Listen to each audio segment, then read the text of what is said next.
Freeway vill skapa bättre transporter för de som använder den. Kärnan i det är att nyttja de transportresurser som finns smartare genom att öka fyllnadsgraden i dem. Både persontransporter och varuleveranser. I Kista där testar vi en tjänst för att få till hela resan från kollektivtrafiken till en hållplats. Men sen därifrån hela vägen hem.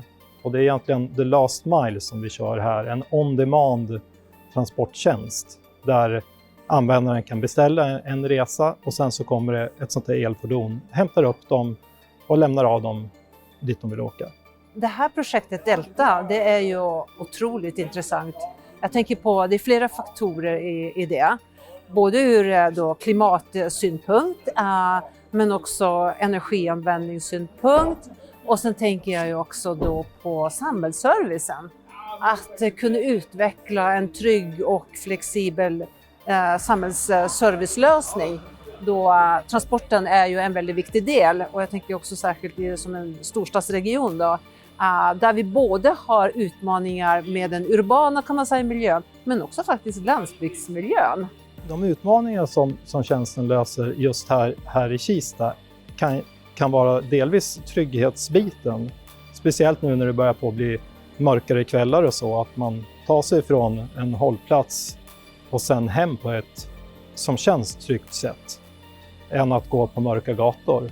Målgruppen för tjänsten är företag som tar in tjänsten, men de verkliga användarna är ju du och jag som har behov av att resa från A till B till C kanske.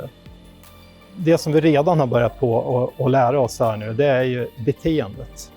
Hur beter sig folk när de använder tjänsten? Hur kan vi göra den ännu bättre? Vilka funktioner har vi tänkt rätt kring? Vilka behöver vi finjustera? Är det någonting som saknas? Hela den biten är ju fantastiskt möjlighet att få reda på i en sån här testbädd. Vi har haft ett par ex-jobbare som har tittat på affärsmodeller för den här tjänsten. Och vi har tittat utifrån fastighetsägarnas perspektiv primärt. Där vi tänker oss då att den här tjänsten är en del i ett tjänstutbud. Om man tänker sig att man bygger någon form av co-living lösning som bland annat planeras här runt i Kista, så skulle det här kunna vara en tjänst då som ingår vid sidan av hyra. När vi har modellerat den här så att säga, affären, så har vi sett då att tjänsteleverantören, att etablera den, kommer bli en ganska stor investering.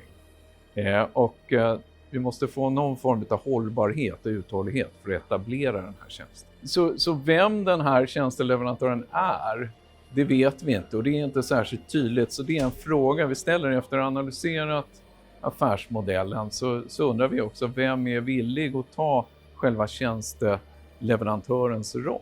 För det kommer krävas ganska långsiktighet, ganska stor investering att få det här att rulla.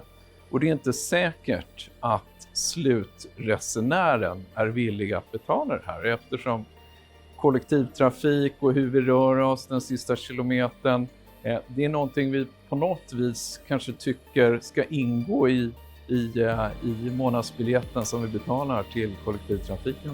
Så det finns en ganska stor barriär att komma över det här, få det här att flyga.